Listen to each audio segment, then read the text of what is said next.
understand what is the difference between area and volume in today's class. So when it comes to area, let me visualize it. We can only see a base here and certain length. That means it contains only two values, which is the base and the length.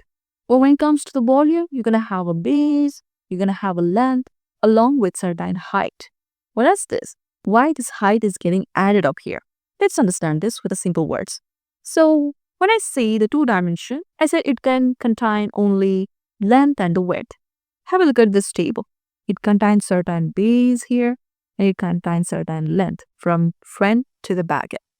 So on this table, you can place things on it. Let's say you can place a cake on top of it, your laptop on top of it, and your mobile phone, anything you can place on top of it. You can't fill inside of it because it can't able to contain anything. That's the reason. Though now take a look at this cuboid. This looks like a shape which contains certain matter inside of it. It contains certain mass and it is filled up with certain item. For example, let's consider your empty lunchbox. This is made up of smallest rectangles, front, left, right, bottom, everywhere. So this shape has a capability to fill something within. It contains an empty space within. That's why the volume contains the height. When a two-dimensional image gets certain height to it, it will be considered as a three-dimensional space where it contains a volume. That means you can place something inside of it, not on top of it. For example, look at the fridge. Inside your refrigerator, this looks like a rectangular prison. You can place anything inside of it. For example, the thing, you have a lunchbox and a food inside of it. But when it comes to two dimension, you can't place inside, but you can place on top of it. That's the difference. So, what's the significance of the volume and area? The primary shape is two dimension. Look at your computer screen.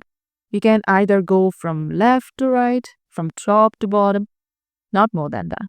Similarly, this rectangle, you can run from left to right, from top to bottom, and not more than that.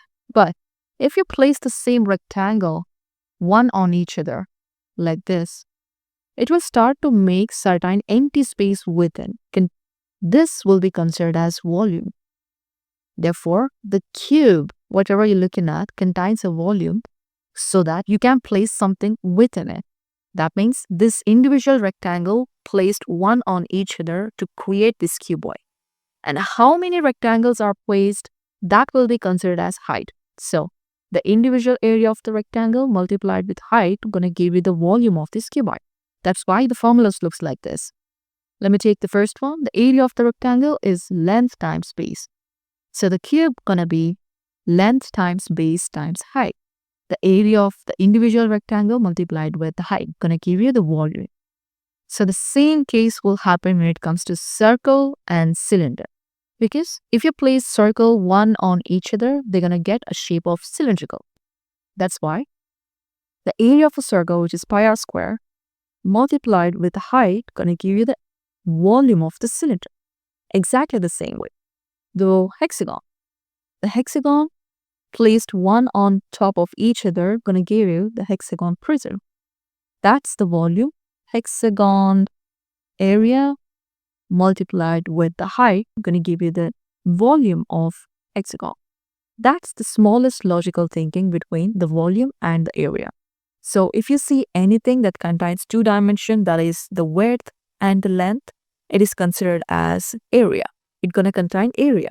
If it contains the length, the base, and certain height to it, it will be considered as a volume because you can place inside of it. But when it comes to area, you can place on top of it. That's the difference and that's the beauty.